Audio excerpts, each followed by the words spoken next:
So, finally recording again. Yeah, it's been a while, right? After a slight absence. Just minor, very minor. Minor absence. Yeah. It's like nothing, I mean. Yeah.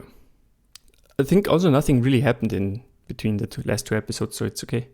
Yeah, no, absolutely nothing. The keyboard community was like sleeping the whole time. Yeah. No new sets, no new keyboards. It's great. No. And really nothing from GMK, I mean. Yeah. No ICs at all. No, nothing. And for everyone listening who isn't following the community at large, that's sarcasm. Because there was there was a lot. Yeah. And why?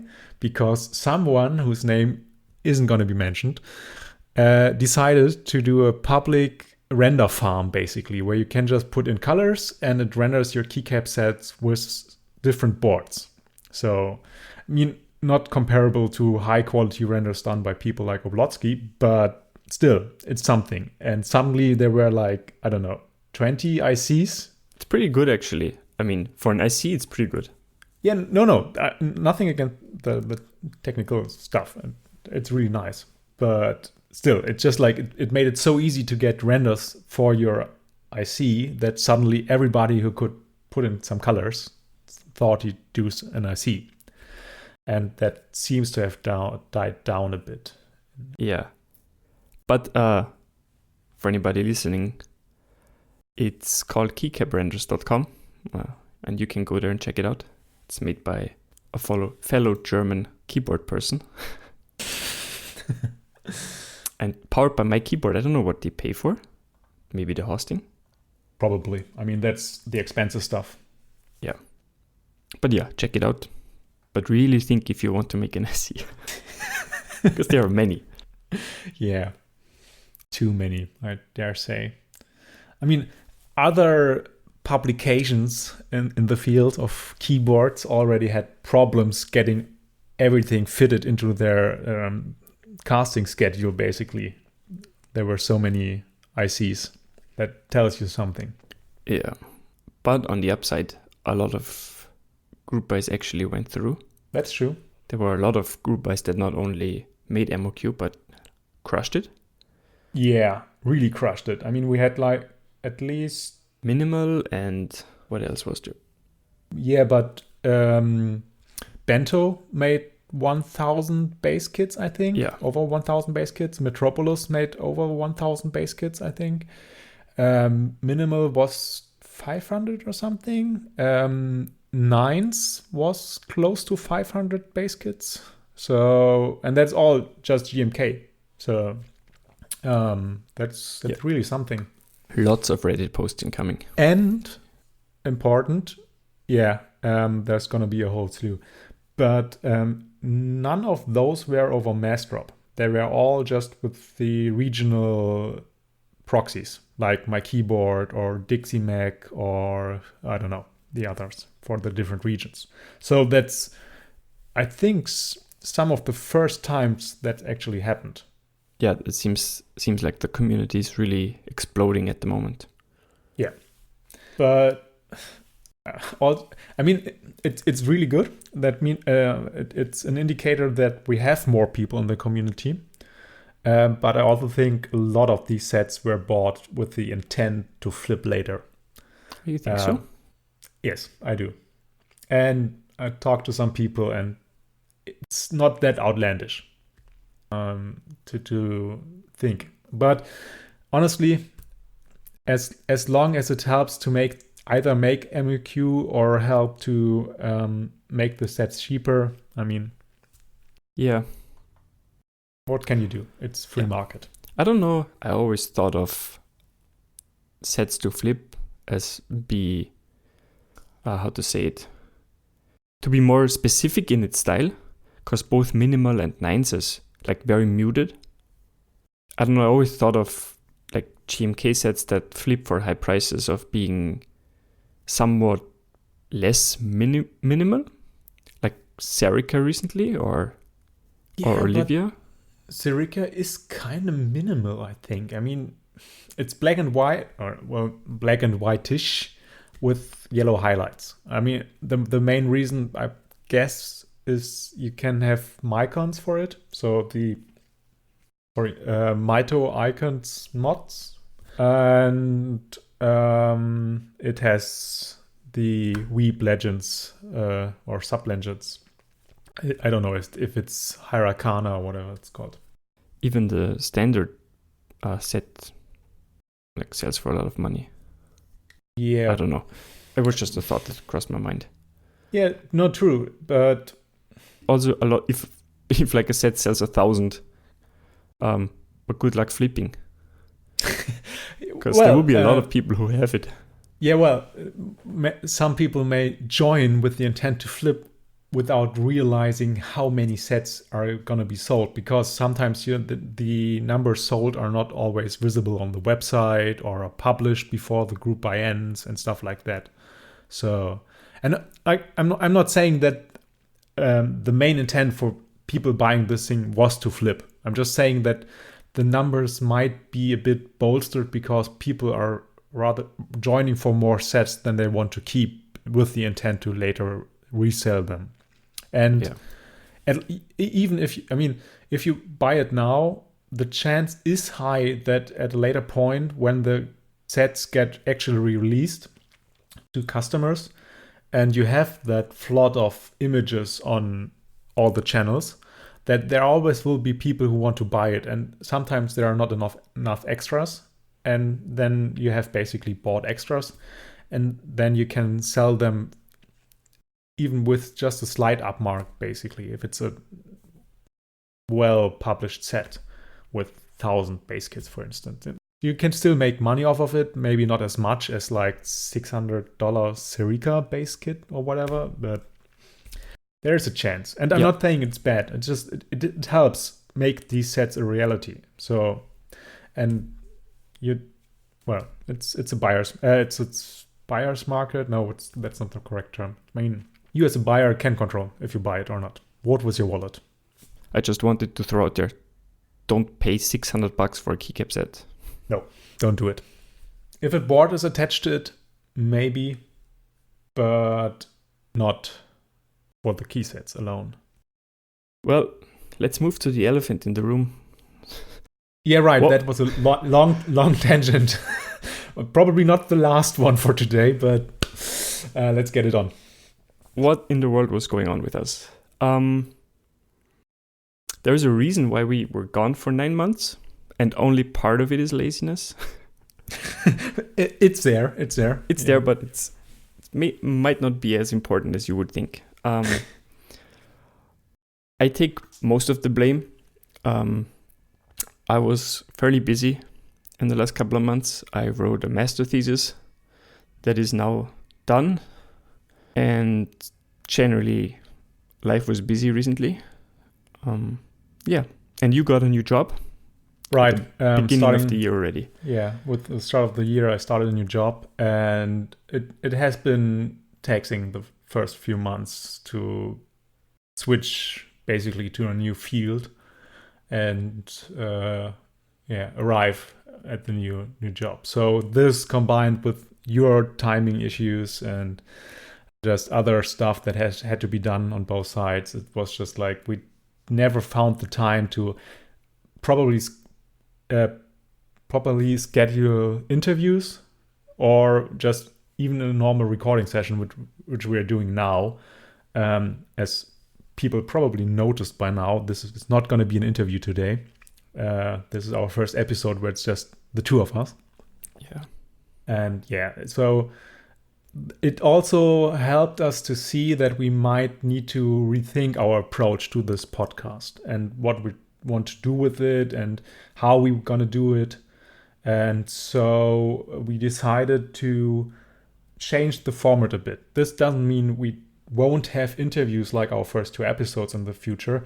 It's just like it won't be as often, because these need prep work, these need timing, scheduling, and they take time to record and to edit, because they're just longer. And we want to find a way to make this podcast, this recording, happen more often, but that probably means we have to take some actions to reduce our time and effort we need to spend on it. So one of these ideas is to make less prepared episodes, I want to say. less structured, less preparation as well. Yeah, exactly. And have just like easy conversations about a topic. We still don't really want to cover news per se, because that's covered already by other people and they probably do a better job than we would. Way better. Especially with this being audio. And yeah, it's kind of hard to talk about key sets and boards without having pictures in front of you. Let's be honest. Yeah, especially if the whole point is how they look. I mean, there's only so much you can do. So yeah, we want to have a regular schedule, and we will probably have shorter episodes where we talk about one or two topics or whatever that influenced us or made us think about something recently or between the episodes. That should hopefully help us get back on track, have regular episodes again. And we want to try to make it a bit more interactive also. So we'll have to find the technical ways we're going to do it. But hopefully we find a way that you as listeners can get some input, like ask questions you want to get answered, or do responses to a topic we discussed, and then we discuss the responses in the next episode maybe, or something like that. So that there's a more interactive way for the podcast, and just not like we only talk and you listen and then that's it. That's interesting and cool, but also like not the type of interaction we want to have with the community. I think, at least. Yeah, exactly. So, but that's something for future episodes when we figure this stuff out. Yeah. Announcement soon TM. Hopefully not kwer delayed. Yeah. But yeah, as we said, we want to have this out more often. A bit less content per episode probably, but hopefully more often. And if we have more experience doing it, we can hopefully put more stuff into it without having to prepare more, just from experience. So, and getting the experience means putting out more episodes. So that's where we're at. Right, for our first topic. We were somewhere. We visited a meetup recently. It was a few weeks ago already. Was it 2, 3? Something like this. I think it was the weekend 2 weeks ago, right? Yeah, 2 weeks ago. We went to CAC, Clack in Cologne. A small meetup organized by a friend of us named Faxe. You can buy stabs from him.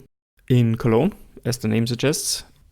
And we saw a lot of people and a bunch of boards and keycap sets. Right. So for those of you who have never been to a meetup, what it's like. I mean, we now have two very different meetup experience.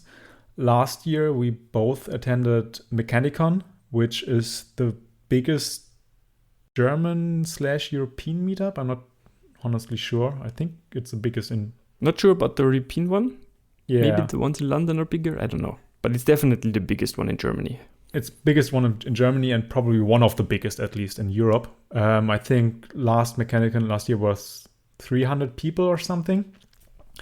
And it was a bit small space for that kind of people. So it was very crowded and loud. But it was cool to see that much content, basically, because there were a lot of people bringing their boards. There was very much different type of boards. So there's something to that. And this was, I don't know, 40, 50 people, I think. I would say so. And that was by design. So it was a smaller space. It was, I think, some kind of gallery where they normally exhibit art, which was quite nice in for one reason, especially because they have good lighting. Art galleries normally have good lighting, and often enough on meetups, it's really hard to properly see boards because the lighting is not set up in a way that helps it.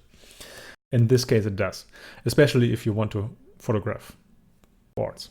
This one was a smaller meetup, and I personally preferred it a bit in comparison to the Mechanicon last year, because just it was more, it was easier to get in touch with people, to talk with people, and have lengthy conversations, because not everyone was just like going through. At Mechanicon, it often was like production chain, like people just shifted along. You had 5 minutes to talk with somebody. It was like speed dating at some point. And this time it was just like there were less people, you had more space to move around, and this way it was easier to interact with people. And I think we both had some really nice talks with people about different kind of stuff. And it's always nice. You had different people. You had like Oblotsky and Tombury, who are key set designers. They always have interesting perspectives on stuff that happens with key sets. Talked with both of them about the recent trend in GMK keycap set kit design. But anyways, different discussion, another tangent, not going there. Just wanted to say I had very, very interesting talks about that with both people. And you have we had a good international selection, I want to say. You had people from I hope I pronounce his name right, Sandrum, I think, from Sweden. Yeah. He runs the meetup in Stockholm. And did the linears, I think. And worked. I think he did the color selection for linears. Okay. So he had some inputs into linears. And we had Mad Vice Guy, that's his Discord name, from Denmark. He runs the meetup in Copenhagen, I think, later this year. That was a really interesting discussion with him about like content creation in the community, especially with the EU context. And yeah, we had people from the Netherlands there, and yeah, there were a lot of interesting people, a lot of interesting discussions, and lots of interesting boards. And it's always nice to see people with vintage boards, like they have restored. I think there was an IBM Beamspring there. Somebody did an hand-wired Commodore board. That was really nice. And there were 3D printed boards and stuff like that. So it's always nice to have these different inputs you're normally not getting in contact with, maybe, because you're just like, I for one don't have any vintage boards. I only have custom built boards. It also gives you the opportunity to try stuff that you wouldn't buy yourself, because maybe you don't like the way it looks, or you think you don't like the way it feels or works, but it's nice to try them anyways, in my opinion. Exactly. And it's also a good way to get more regret of not buying something, because you realize, shit, this is actually good. So yeah. So for me, it's I think I really like Meetup. I like getting in contact with people, and it's nice to like really get the community going, because when you see the same people at meetups again, it's always nice if you recognize one another, and can maybe get on with the discussion you had on the last meetup or something like that. So it's always fun, and I definitely encourage people to go to meetups if you can. It's a great way to interact with the community.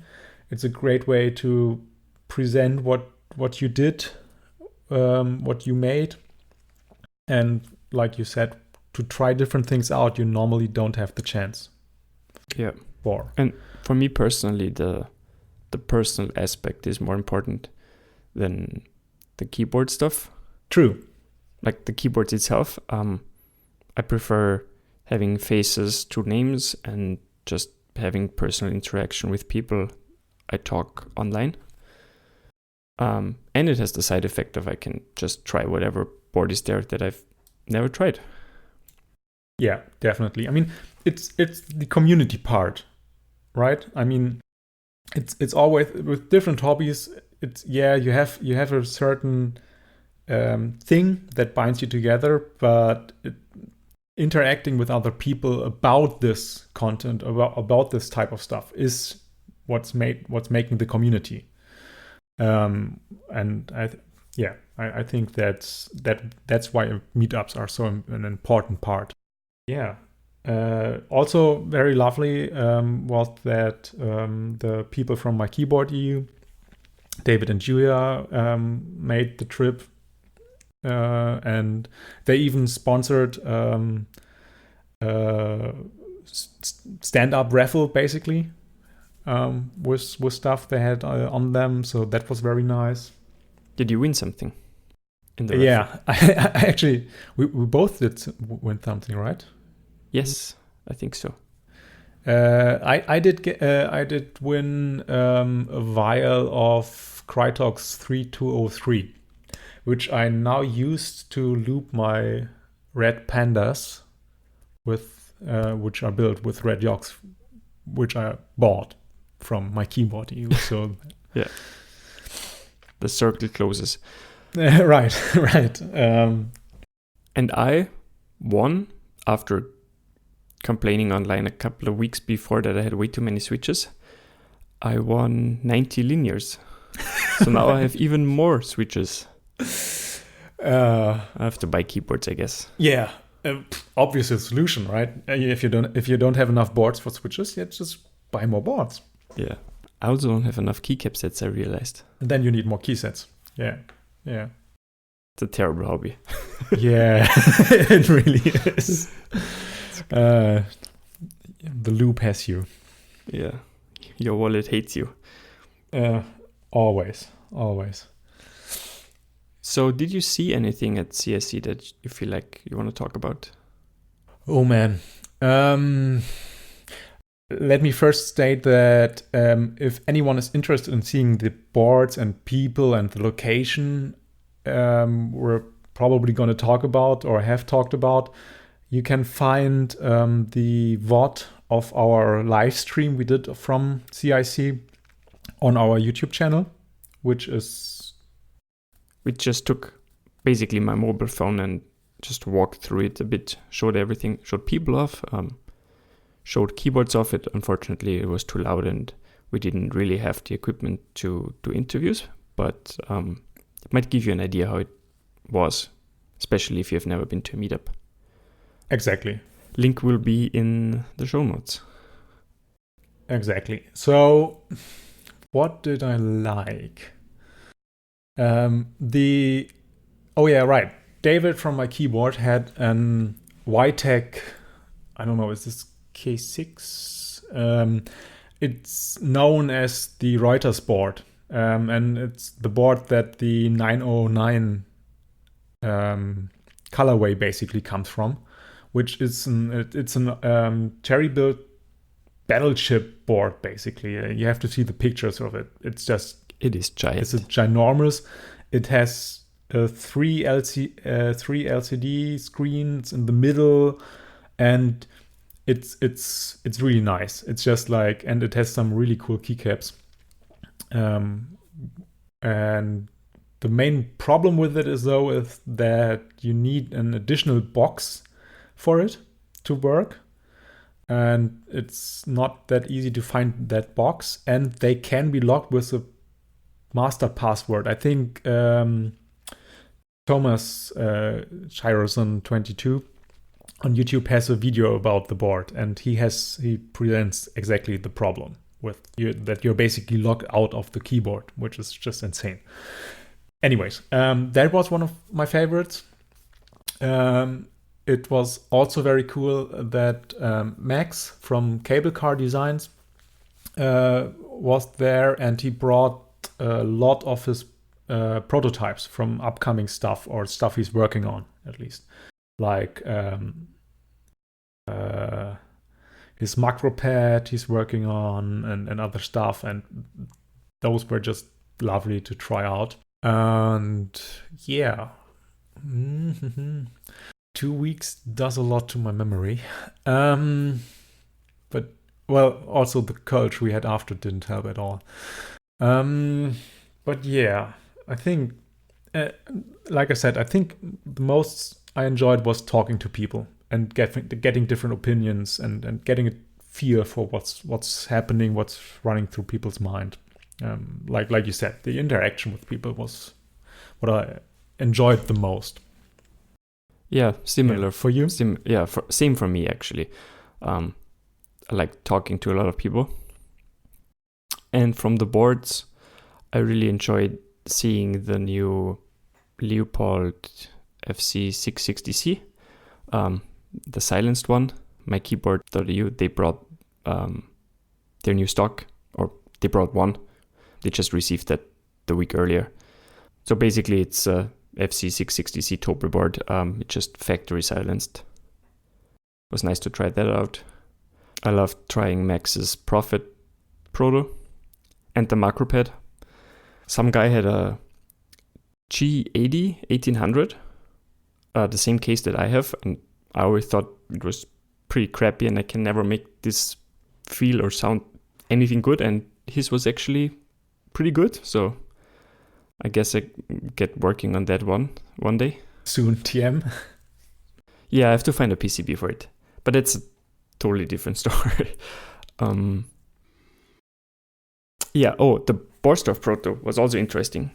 Right. I saw the Proto case already before. I think it was in November or something. Darth, the designer of it, passed by my place, and we took some pictures. And I saw it there, but his internals weren't working because his PCB was fried. And because I had all the internals for the Borsdorf already, because I bought one, I built the internals and he brought the Proto case and we put everything together after a bit of emergency soldering. It fit into the Proto case. It was nice to try that out and see how it will be. Yeah. I'm after trying it out there, I'm really, really looking forward to getting mine. We both bought the first round of prototype, or bought into the first round of prototypes. Basically. Yeah, the Founders Edition. Right, that's what it's called, Founders Edition. Yeah. So yeah, I think they were my highlights. It was nice to try Beam Spring, and yeah, was interesting to see GMK Serica in person, because the yellow is kind of tricky to photograph, kind of looks different on every picture I see. But yeah, and see the other ANSI colors. Yeah. Because I only have black. You have the most black ANSI build there currently is. There was. It doesn't exist anymore. It doesn't exist anymore, yeah. I desoldered it. As you do. As I do. Hannes the rebuilder. Yeah. Because I will use the black plate, the black electroplated brass plate with holy panels that will come from Mastrop somewhere in a couple of months, probably. Delayed, obviously. Because I love the black plate. It looks awesome. Yeah, it does. And with my second plate and my second PCB, I built now just a linear build with tangerines in it. For now. My black meme build is gone, unfortunately. It's just a meme for Reddit. Oh, Mentioning meme, we both had also our TR60 builds, our themed TR60 builds there. The meme twins. Yeah, the meme twins. And did you take a picture of it? Of the two boards next to each other? I don't think so. I don't. I think I tried to take a picture, but I realized later when I looked at it that it wasn't good. I think it was out of focus or something. So there might be a handy picture of it. I have to look it up, and at least you can definitely see them in the VOD of the stream. Yeah. They're pretty dumb. They're super dumb, but actually, they're not so bad to use. I mean, it's integrated plate with. Mine. Yeah. It just looks questionable, I would say.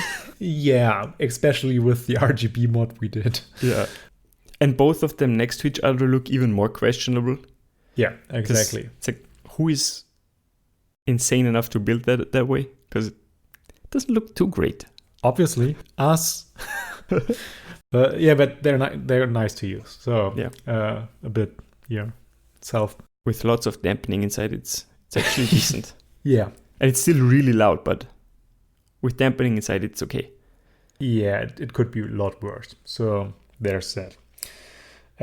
What else? You said you liked or you were happy that you could try a Cypher in person. Oh yeah, because right now I don't really have a need for the layout. It's a F-Rollless 1800, also designed by Max from Cable Car Designs. But it was nice to try it because the plates were polycarb, I think most of them. Some of them had maybe carbon fiber plates. I don't think any of those that were at the meetup, they had either alu or polycarb. Yeah. And for me, one of the big takeaways from the meetup was that I love polycarb plates for linear builds. Just feels, the flex it gives you just feels so nice. And I'm usually not a person who likes flex, but for linear builds, it feels awesome, I think. Typing flex, we should say at this point. Yeah, not the board. It's not like a $10 Dell board, Dell Rubber Dome. But yeah, typing flex. Yeah. Talking about the Cypher. Right. Max has an IC up for round 1 public or round 2, depending on how you see it. But it's basically an IC for the Cypher. Again, it's F-Rollless 1800 and it will be run by mykeyboard.eu. Link is in the show notes.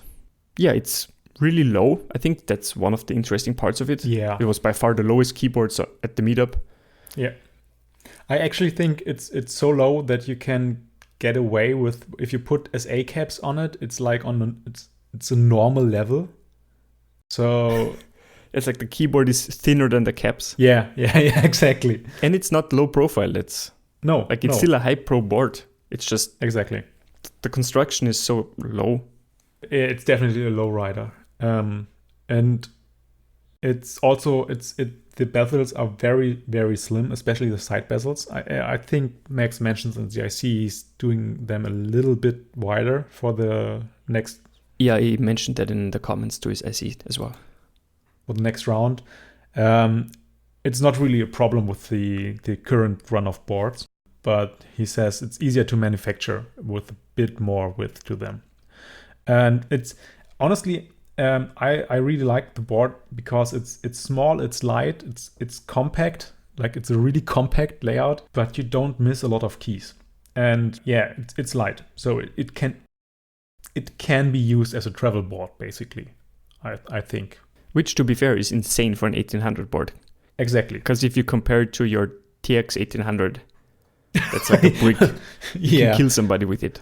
Yeah, or my TXCP. I mean, that's with F-Row, true. But even if you take the F-Row away from the TXCP, it's just like it's a big hunk of metal. And it's a tanker, and this is like a speedboat or something. It's small, nimble, and fast. And I really like it. And I'm gonna try to get another board in the next round. Yeah. So I quickly want to mention ammo queue is 50 and they want to make up of 100 boards, but that should be okay. Like, I don't think if it hits 100 boards, it will take a while. It's not like a key cult sale where they sell out in 30 seconds. So definitely not. I think that the group buy is definitely running over multiple days. There will be a short spike. I mean, there will be a spike at the beginning, like where everybody gets in, but I don't think that will hit the 100 boards in an instant. Definitely not. Yeah, definitely not. Yeah. And I think people are just slightly confused from all the super limited, super thought after group buys that have run recently. Yeah, exactly. It doesn't put people at ease. Like if you hear something is limited, the number doesn't count at that point. It's just you read limited, whatever. Yeah. And then people are immediately assuming I won't get this board. I will have problems getting this board. And I don't think this will be the case. I think everybody who wants one will get one. Yeah, I think so too. Honestly, if it's running good enough, then if that means interest is high enough, and I guess then there will be another round of it.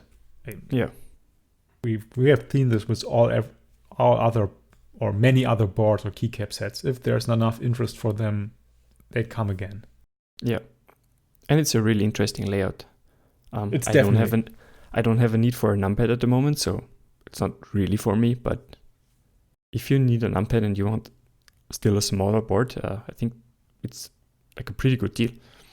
Yeah, like I like it as a work board because I don't program as much anymore, so I don't need a lot of times the F row, and you can easily put that on a layer. But I do often enough need the numpad because doing a lot of Excel sheets and stuff like that. And it's just nicer to do that with the numpad. And obviously you could get a 65% board or something like that, or 60% board, and then get another numpad. But it's just, I like it having everything together integrated, and it's just easier to manage. Especially you only have to compile in Flash GMK once if you do any changes to it or something like that, and stuff like that. So yeah. So yeah, definitely check that out. Definitely. We should mention, as much as we like CSC, there will be probably another one. Faxe said it will be probably biannual, I think. That was his plan, yes. Or at least that was his idea. Yeah. So there might be one in the end of the year. That depends on a few other factors, like when Mechanicon is again. Yeah, which hasn't announced anything. We everybody expects to have another Mechanicon this year, but they're rather late with their announcements. So yeah, check Reddit. We will put a link in the show notes to the Reddit meetup overview, because I think that's pretty hard to find nowadays. The link to that, because I think in the new Reddit layout thing, it's not there anymore. Yeah, because you lost the sidebar or something, right? I mean, yeah. So definitely not easy to find, and we put a link there, so you can check out if there is a meetup in your area. Yeah, and we should also put the CIC collection post from Faxe link to that too, because there are all the albums linked in there from people who did photographs or videos or whatever. Yeah, I think Tombury took lots of pictures, for example. Yeah, he I think he photographed basically every board that was there. So and a few people. So I also did post on Ingo album with some photos I took. More of people, less of keyboards, I think. Yeah. Yeah. And well, and just like if you are hesitant to go to a meetup because you think like you can't easily talk with people, you consider yourself introvert or something, or you just started with the hobby and you have no idea what's going on, or you just want to try things out, just honestly go there. I mean, I've been to different meetups. I'm often going to one that's not that regularly. We're trying to improve that, but here in Berlin. And in general, the people are just really welcoming. If you have questions, you can get good answers. You can try out stuff, and it's usually a very good atmosphere there. So just give it a chance. And there, I think most of the meetups in Germany, at least, or in Europe, are often enough for free, so you don't have to pay anything to get into the meetup. So there's, except from maybe traveling costs, there's not a lot of barriers hindering you to get there. And it's not mandatory to bring a board, so you can just go there and check it out what other people have. There's no pressure to bring something yourself. Exactly. It's always nice, especially like vintage boards or stuff you built yourself or designed yourself and stuff like that. It's always welcome. But you don't have to bring a board. I think at Mechanicon there were a lot of people that were just interested in the hobby or the idea of mechanical keyboards and just came there to look. Yeah. Like you do it like you do on some trade shows or something. Yeah, meetups are great. Go there. That's basically what we tried to say. Exactly. Come and join us. Join the fun. Join the activities. And I think that's pretty much it for this episode. It went on longer than we wanted, as usual. But it's still shorter than we expected. So I think we're good on that point. So please give us feedback on everything. I think join our Discord or just ping us somewhere. I think all the ways to contact us are on our homepage. Yeah. But the best way is over our Discord channel. That's where we are both most active, I think. But you always can find us on different channels too. Yeah. Reddit, Instagram, whatever. Yeah, it would be nice to have a bit of feedback and support to help us keep going. Tell us if you like this new format, if you don't like it, if what you maybe want to have as an episode topic. Oh yeah, please tell us what you want us to talk about in the next few weeks, months, whatever. And or just if you want to talk keyboards, that's always welcome with us. And I guess see you next time, or hear you next time. Hear you next time, yeah. Talk to you next time. Man, there's a lot of options, and I think every good option is already taken by some YouTuber, podcaster, or whatever. So there's just like and subscribe, thumbs up, and see you in the next one. Talk to you in the next one.